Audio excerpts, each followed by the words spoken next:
बदलने से एक राष्ट्रीय शोषित परिषद के नाम से सरकार से प्लॉट अलॉट करा लिया जाता है। प्लॉट पर कंस्ट्रक्शन हो जाती है और कंस्ट्रक्शन में उसको पर्सनल प्रॉपर्टी के रूप में ऐसे कार्यकर्ता इस्तेमाल करते हैं। बहुत सारे कार्यकर्ता हैं जो इन्हीं चीज़ों में इन्वॉल्व हैं। वो सोचते हैं कि मैं, मेरा परिवार और मेरा घर। ऐसे सोच वाले जो बाबा साहब अम्बेडकर की सोच के, काशीराम जी की सोच के जो लोग हैं, उनकी समाज में बड़ी भारी कमी, मैं कहूँगा कि कमी क्या है ही नहीं। अगर होते तो अब तक कोई ना कोई काशीराम बन गया होता, अब तक कोई ना कोई अम्बेडकर बन गया होता। लेकिन मैंने ये जो पाया है कि उस लाइन पर चलने की काफ़ी लोग कोशिश भी कर रहे हैं, अपनी तरफ से बेस्ट करने की कोशिश भी करते हैं। लेकिन देखने में ये आया है कि जो समाज उनसे उम्मीद करता है, ज़्यादातर कार्यकर्ता समाज की संगठन बनाना अपने आप में एक प्रक्रिया है और संगठन को व्यवहारिकता में उसका क्रियान्वयन करना ये दूसरा पार्ट है।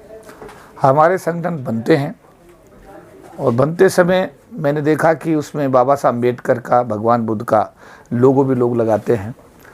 लेकिन क्या है कि जब संगठन की कार्यशैली की समीक्षा की जाती है कि संगठन कर क्या रहा है, समझ बात आप, तो आपने अभी जो कहा उसमें किसी हद तक सच्चाई है कि संगठन बनाए तो जाते हैं कॉमन कॉज के लिए, समाज के हित के लिए, लेकिन बाद में देखा जाता है कि उनका जो परिणति है वो उनके व्यक्तिगत हितों तक सीमित हो जाती है। अगर जिस उद्देश्य को लेकर संगठन बनाए जाते हैं उस उद्देश्य को लेकर के आगे काम किया जाए तो उसका लाभ निश्चित रूप से आम आदमी को मिलता है।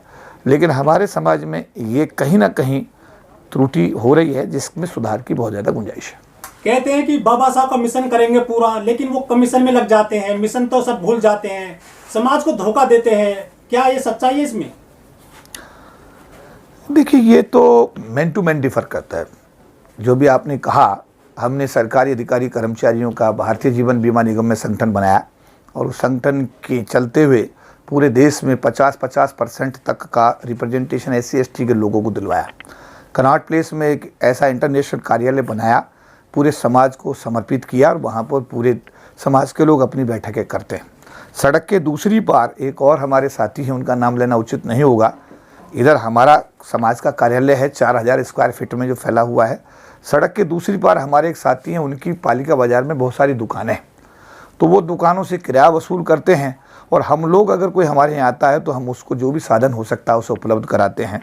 हमसे भी लोगों ने कहा कि एयर कंडीशन हॉल हैं, इतना खर्चा होता है तो आप भी इसके चार्ज लिया करो।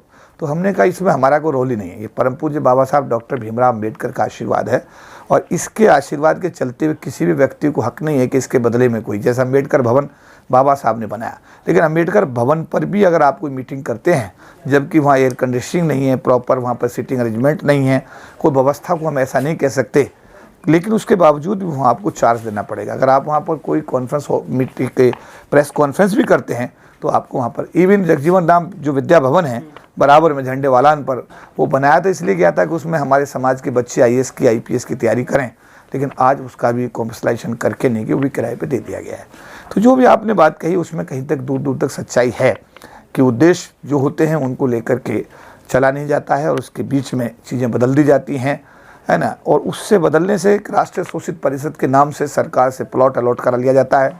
प्लॉट पर कंस्ट्रक्शन हो जाती है और कंस्ट्रक्शन में उसको पर्सनल प्रॉपर्टी के रूप में ऐसे कार्यकर्ता इस्तेमाल करते हैं। तो उस समय समाज में एक निराशा भी होती है और समाज जो उम्मीद करता है, जो सोशल एक्टिविस्ट जो अपने आप को बोलते हैं, अम्बेडकरवादी जो लोग बोलते हैं, उनसे जब समाज उम्मीद करता है और वो समाज की उम्मीद पर खरा नहीं उतरते तो समाज में एक निराशा का वातावरण होता है। जो अम्बेडकर भवन है उसमें भी शादियाँ होती हैं, बड़ा मोटा चार्ज लिया जाता है सर वहाँ पे, जबकि जन सुविधाएं भी नहीं है ठीक से।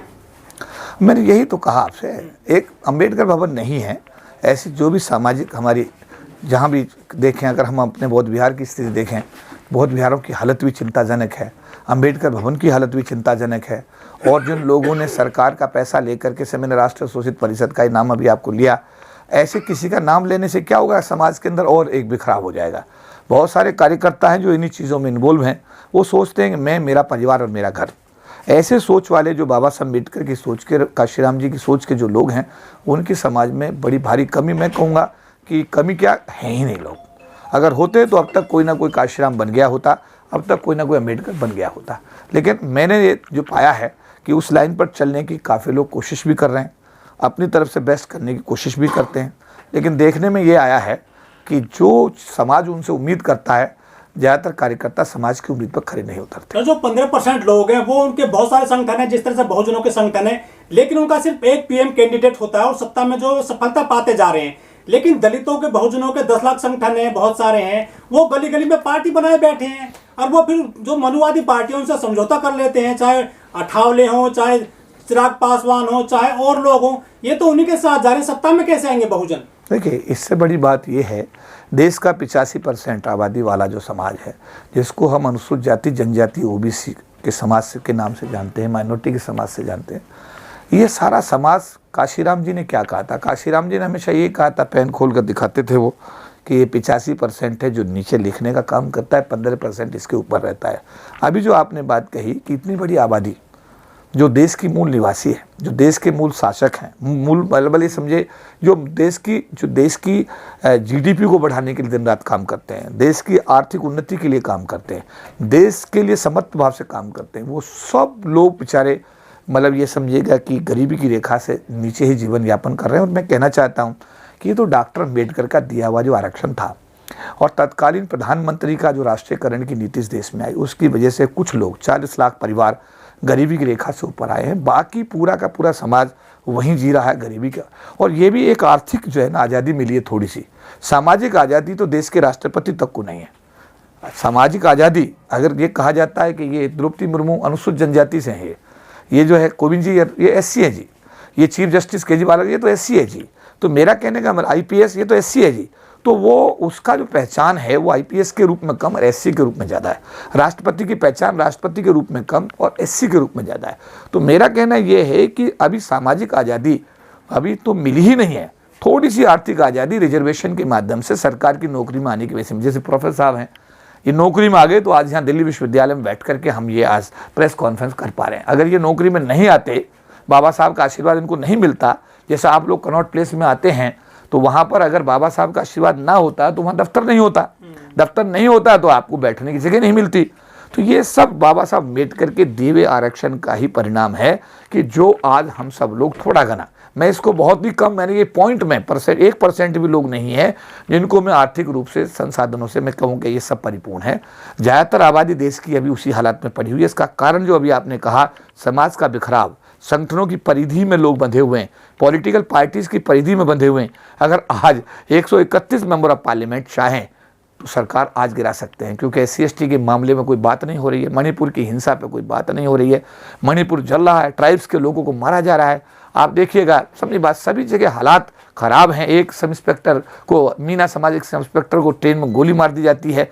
तो मेरा कहने का मतलब ये है कि जो हालात हैं, हालात, और अब तो मैं एक परिवर्तन और देख रहा हूँ इस सरकार के आने के बाद, कि पहले आदमी क्राइम करके भागता था, अब क्राइम करके उसका वीडियो बना करके उसका दुस्साहस देखिएगा कि वो क्राइम भी कर रहा है, वो पेशाब भी कर रहा है, उसकी वीडियो बना रहा है और वीडियो को सोशल मीडिया पे डाल रहा है। वो गोली भी मार रहा है, उसकी वीडियो बना रहा है, वो उसकी पिटाई करा लठ से, उसकी वीडियो बना रहा है, जूते में पानी पिला रहा है, उसकी वीडियो बना रहा है। मीन्स ये परिवर्तन मैंने देखा आज़ाद भारत के मतलब इतिहास में। मैं भी पिछले दिन से 40 साल से सोशल एक्टिविस्ट हूँ और काम कर रहा हूँ।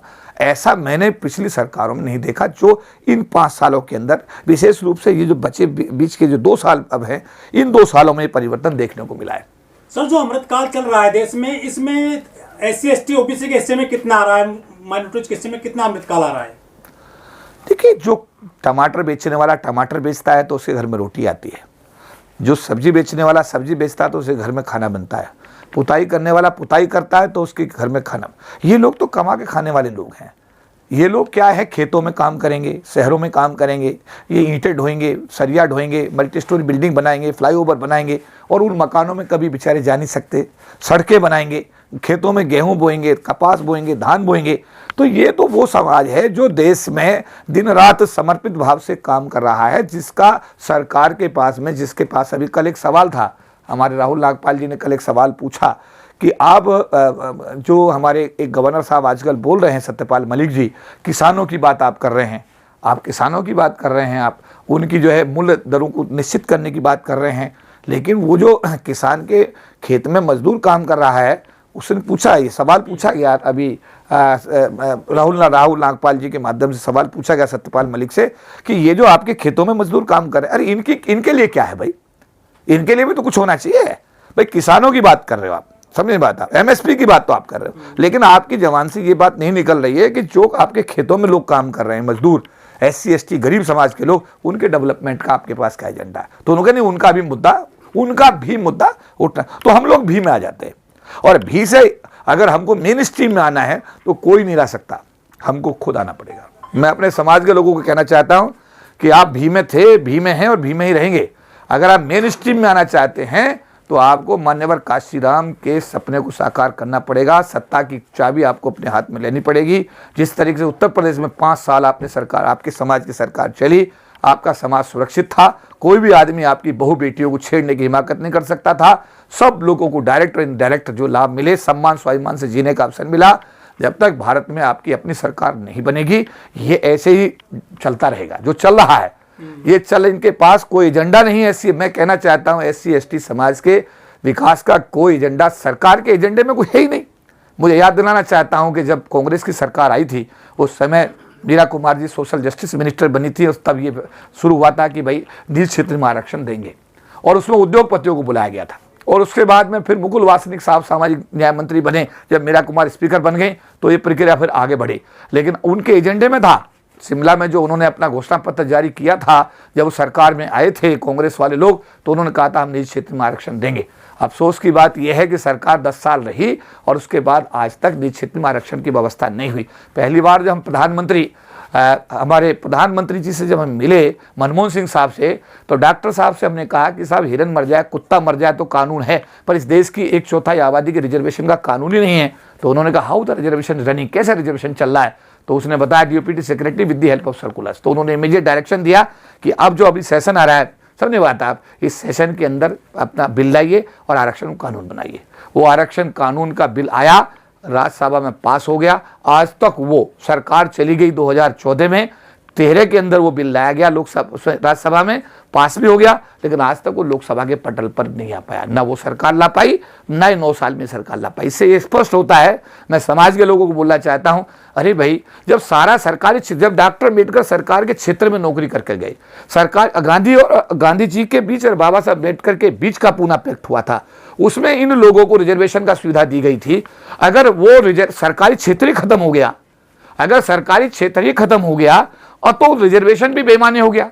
अब रिजर्वेशन बेमानी हो गया तो सरकार को चाहिए था कि जो हमारे सोशल एक्टिविस्ट और संगठन डिमांड कर रहे हैं, कह रहे हैं कि भाई निजी क्षेत्र में आरक्षण की व्यवस्था करिए, जो व्यवस्था आज तक नहीं की गई। इसका मतलब ये हुआ कि SC ST के डेवलपमेंट से किसी भी प्रकार का किसी भी सरकार को कोई लेना देना नहीं। यहां मैं दल की बात नहीं कर रहा हूं, मैं सरकार की बात कर रहा हूं। सरकार चाहे किसी भी पार्टी की हो, उसका SC ST के डेवलपमेंट से दूर दूर तक कोई लेना देना नहीं है। इसका अर्थ यह निकला कि क्या है, जो दलितों की बात करेगा वो दिल्ली पर राज करेगा। इसका अर्थ यह हुआ आपका नंबर कब आएगा, SC ST का नंबर कब आएगा कि आप दिल्ली पर राज कब करेंगे।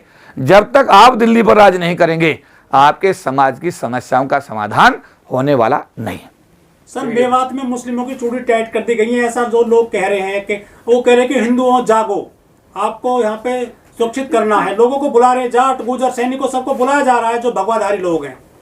देखिए, ये तो भारत एक धर्मनिरपेक्ष राष्ट्र है। सारे धर्मों के लिए बाबा साहब अम्बेडकर संविधान में बराबर प्रावधान करके गए हैं। इसमें ऐसी कोई नई चीज नहीं है। और अगर इसको हम पोलराइज करेंगे धर्म के आधार पर, तो मुझे लगता है कि राष्ट्र हित के लिए बड़ा घातक कदम साबित होगा।